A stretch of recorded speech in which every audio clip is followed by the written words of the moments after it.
Welcome to our channel. இன்றைக்கி நம்ம பார்க்க போகிற டாபிக் எதை பற்றினா டிசம்பர் மாத ராசி பலன்கள். அதை பற்றி தான் நம்ம பார்க்க போகிறோம். இதுக்கு முந்தைய டாப்பிக்கில் நம்ம முதல் 4 ராசியோட பலன்களை பற்றி பார்த்தோம். இப்பொழுது அடுத்து வரும் 4 ராசிகளின் பலன்களை பற்றி பார்க்க போகிறோம். நீங்கள் நம்ம சேனலை ஃபஸ்ட் டைம் பார்க்குறவங்க இருந்தால் சேனலை சப்ஸ்கிரைப் பண்ணிக்கோங்க. கூடவே பக்கத்தில் இருக்க பெல் பட்டனையும் கிளிக் பண்ணிக்கோங்க. அப்போ தான் நான் போடுற வீடியோ உங்களுக்கு உடனுக்குடன் அப்டேட் ஆகும். வாங்க நண்பர்களே, வீடியோக்குள்ளே போகலாம்.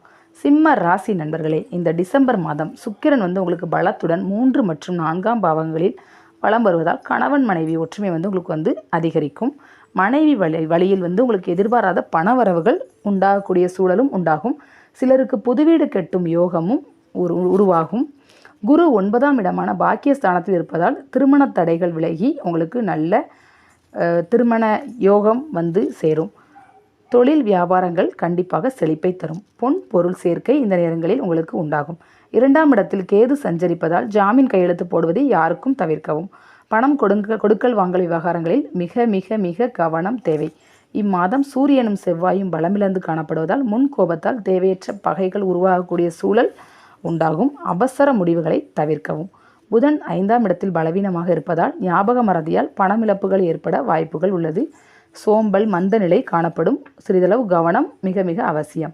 7ஆம் இடமான கண்டகச்சனி நடப்பதால் கணவன் மனைவிக்குள் தேவையற்ற விவாதங்களை தவிர்ப்பது மிக மிக நல்லது. நீயா நானா அப்படிங்கிற மாதிரி போட்டி கண்டிப்பாக வீட்டுக்குள்ளே வரும். நீங்கள் கொஞ்சம் வார்த்தைகளை யோசித்து நிதானமாக பேசுங்க. எந்த முடிவையும் கோபத்தில் எடுக்காதீங்க. அஷ்டமஸ்தானமான 8இல் ராகு இருப்பதால் உடல் ஆரோக்கியத்தில் கொஞ்சம் கவனம் செலுத்துங்கள். சிம்ம ராசி அன்பர்களே, இந்த நேரத்தில் உங்களுக்கு உணவு கட்டுப்பாடு மிக மிக அவசியம். கடைகளில் தேவையில்லாத உணவுகளை வாங்கி சாப்பிட்டுட்டு உடல் ஆரோக்கியத்தை கெடுத்துக்கிடாதீங்க. டிசம்பர் 16, 17, 18 தேதிகளில் உங்களுக்கு சந்திராஷ்டமம். பரிகாரம்: வாரந்தோறும் சனிக்கிழமை பெருமாள் கோவிலுக்கு சென்று வழிபாடு செய்து வருவது மிக மிக அவசியம். உங்களுடைய தாக்கங்கள் குறைந்து நல்ல பலன்களை நீங்கள் பெறுவீர்கள். கன்னி ராசி அன்பர்களே, இந்த டிசம்பர் மாதம் புதன் பலம் பெற்று 4ஆம் பாவகமான சுகஸ்தானத்தில் வலம் வருவதால் தாராளமான பணவரவுகள் உங்களுக்கு சேரும். கூட்டுத் தொழிலும் லாபகரமாக இருக்கும். இம்மாதம் சுக்கிரனும் பலம் பெற்றிருப்பதால் பெண்களால் கண்டிப்பாக உங்களுக்கு ஆதாயம் கிடைக்கும். மனைவி மூலமாக பணவரவு உங்களுக்கு திடீரென்று சேரும். புதிய வாகன யோகம், திடீரென்று வாகனத்தை வாங்கி நிற்பீங்க. சிலருக்கு புதுவீடு கட்ட யோகமும் உண்டாகும். புதுவீடு கட்டுறதுக்கு வங்கிகளில் ஈஸியாக கடன் கிடைக்கும். டிசம்பர் 28ஆம் தேதி வரை செவ்வாய் 3ஆம் இடத்திலிருந்து யோகங்களை அள்ளி வழங்குவார். சகோதரர்களுக்குள் நல்லிணக்கம் உருவாகும். எடுத்த காரியங்களில் வெற்றி கிடைக்கும். டிசம்பர் 17ஆம் தேதி வரை சூரியன் 3ஆம் இடத்தில் இருப்பதால் அரசாங்க அனுகூலங்கள் திடீரென்று உண்டாகும். அரசியல் செல்வாக்கு உங்களுக்கு கூடும். தந்தை மகன் உறவு பலப்படும். பெரிய மனிதர்களின் நட்பு உங்களை தேடி சேரும். சனி பகவான் 6ஆம் இடமான உபஜய ஸ்தானத்தில் சஞ்சரிப்பதால் புதிய தொழில்கள் மூலமாக நல்ல வருமானம் உங்களுக்கு கிடைக்கும்.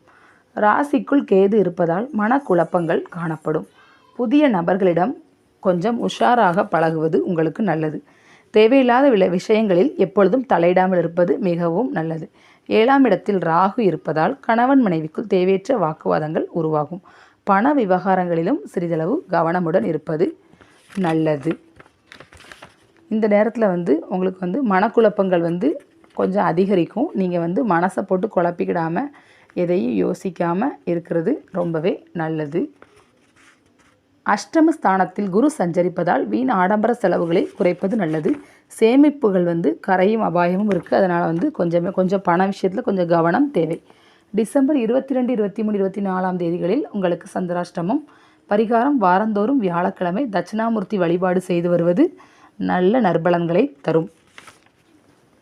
துலாம் ராசி நண்பர்களே, இந்த டிசம்பர் மாதம் சுக்கிரன் பலம் பெற்று 1 மற்றும் 2ஆம் இடத்தில் பலம் வருவதால் புதிய பதவிகளும் அதிகாரங்களும் கிடைக்கும். தாராளமான பண வரவால் குடும்பத்தில் மகிழ்ச்சி ஏற்படும். சந்தான பாக்கியம், புதிய வாகன யோகம், சிலருக்கு புதிய வீடு கட்டும் யோகமும் இந்த நேரங்களில் உண்டாகும். 6ஆம் இடமான உபஜயஸ்தானத்தில் ராகு பகவான் சஞ்சரிப்பதால் உடல் ஆரோக்கியம் இந்த மாதத்தில் உங்களுக்கு மேம்படும். வெளிநாடுகளில் வேலை வாய்ப்புகள் உருவாகும். திடீர் பண வரவால் குடும்பத்திற்குள் மகிழ்ச்சி ஏற்படும் மாதம் இம்மாதம். குரு பகவான் 7ஆம் ஸ்தானத்தில் இருப்பதால் கணவன் மனைவி உறவு பலப்படும். தொழில் வியாபாரங்கள் செழிப்படையும். நல்ல லாபத்தை காண்பீர்கள். திருமண யோகம் அமையும். மாதத்தின் பிற்பகுதியில் சூரியன் 3ஆம் இடத்துக்கு செல்வதால் அரசாங்க அனுகூலங்கள், அரசு பதவிகள், பதவி உயர்வுகள் கிடைக்கும். திடீரென்று உங்களுக்கு அரசியல் செல்வாக்கும் கூடும். போட்டித் தேர்வுகளில் நீங்கள் கண்டிப்பாக வெற்றி பெறுவீர்கள். புதன் 3ஆம் பாவகத்தில் பலவீனமாக இருப்பதால் சோம்பல், சுறுசுறுப்பின்மை காணப்படும். எந்த வேலையாக இருந்தாலும் கொஞ்சம் நீங்கள் தள்ளி போட்டுகிட்டே போவீங்க. அதை உடனே செஞ்சு முடிக்கணும் அப்படின்னு நினைக்க மாட்டீங்க. செவ்வாய் பலவீனமாக காணப்படுவதால் கொஞ்சம் நீங்கள் முன்கோபத்தை தவிர்க்கிறது ரொம்பவே நல்லது. இம்மாதத்தில் சகோதர சகோதரிகளிடம் கொஞ்சம் விட்டு கொடுத்து போவதும் ரொம்பவே நல்லது. 5ஆம் இடத்தில் சனி பகவான் சஞ்சரிப்பதால் பணம் கொடுக்கல் வாங்கல் விவகாரங்களில் கொஞ்சம் கவனம் தேவை. 12ஆம் இடமான விரயஸ்தானத்தில் கேது பகவான் சஞ்சரிப்பதால் உங்களுக்கு ஆன்மீகத்தில் நாட்டம் இந்த நேரத்தில் அதிகரிக்கும். கோயில் புண்ணிய ஸ்தலங்களுக்கு நீங்கள் கண்டிப்பாக நீங்கள் போகாமல் இருந்தாலும் கண்டிப்பாக சென்று வருவீர்கள். டிசம்பர் 24, 25, 26 தேதிகளில் சந்திராஷ்டமம். பரிகாரம் பௌர்ணமி அல்லது அமாவாசை திதி என்று குலதெய்வ கோயிலுக்கு சென்று வாருங்கள். உங்களுடைய தாக்கம் தாக்கம் இந்த மாதத்தில் உங்களுக்கு கெடுபலங்கள் குறைஞ்சு உங்களுக்கு நல்ல பலன்கள் கண்டிப்பாக அதிகரிக்கும். விருச்சிக ராசி என்பர்களே, இந்த டிசம்பர் மாதம் சுக்கிரன் பலம் பெற்று 12 மற்றும் 1ஆம் இடத்தில் இருப்பதால் சுப செலவுகள் உங்களுக்கு உண்டாகும். குடும்பத்துடன் உல்லாச பயணம் மேற்கொள்வீர்கள். கேது 11ஆம் இடத்தில் இருப்பதால் மருத்துவ விரய செலவுகள் கண்டிப்பாக குறையும். பண சேமிப்புகள் உண்டாகும். ஆன்மீக பயணங்களை கண்டிப்பாக இந்த மாதத்தில் நீங்கள் மேற்கொள்வீர்கள். சூரியன் இம்மாதம் 1 மற்றும் 2ஆம் இடங்களில் சஞ்சரிப்பதால் தேவையற்ற பிரச்சனைகள் வரக்கூடும். அதனால் யாரையும் நீங்கள் பகைத்து கொள்ளாதீர்கள். செவ்வாயும் இம்மாதம் பலவீனமாக இருப்பதால் கொஞ்சம் முன்கோபத்தை தவிர்க்கவும். சகோதரர்களிடம் வீண் வாக்குவாதங்கள் செய்யாதீர்கள். அவசர முடிவுகளை எடுக்காதீர்கள். வேண்டவே வேண்டாம். 2ஆம் இடத்தில் புதன் சஞ்சரிப்பதால் ஞாபக மறதி அதிகமாக ஏற்படும். பண விரயங்கள் உண்டாகும். பங்கு சந்தைகளில் முதலீடுகள் செய்வதை கண்டிப்பாக தவிர்க்க வேண்டும். சனி பகவான் 4ஆம் இடத்தில் சஞ்சரிப்பதால் தாயாரின் உடல்நலத்தில் கொஞ்சம் கவனம் தேவை. நிலம் வாங்கும் பொழுது பத்திரப்பதிவுகளை கொஞ்சம் கண்டிப்பாக நீங்கள் சரிபார்க்க வேண்டும். 5ஆம் இடமான பூர்வ புண்ணிய ஸ்தானத்தில் ராகு இருப்பதால் பிள்ளைகளிடம் கனிவாக நடந்து கொள்ளுங்கள். அந்நிய மொழிக்காரர்களிடம் கொஞ்சம் உஷாராக இருங்கள். 6ஆம் இடத்தில் குரு பகவான் சஞ்சரிப்பதால் தொழிலுக்காக புதிய முதலீடுகளை போடாதீர்கள். வரக்கூடிய வருமானம் வந்து கொண்டே இருக்கும். டிசம்பர் 27, 28 தேதிகளில் உங்களுக்கு சந்திராஷ்டமம். பரிகாரம் சனிக்கிழமைகளில் சிவாலயங்களில் உள்ள நவகிரகங்களை வழிபாடு செய்து வாருங்கள். ஓகே ஃப்ரெண்ட்ஸ், உங்களுக்கு இந்த டாபிக் பிடிச்சிருந்துச்சுன்னா கண்டிப்பாக லைக் பண்ணுங்கள், ஷேர் பண்ணுங்கள்.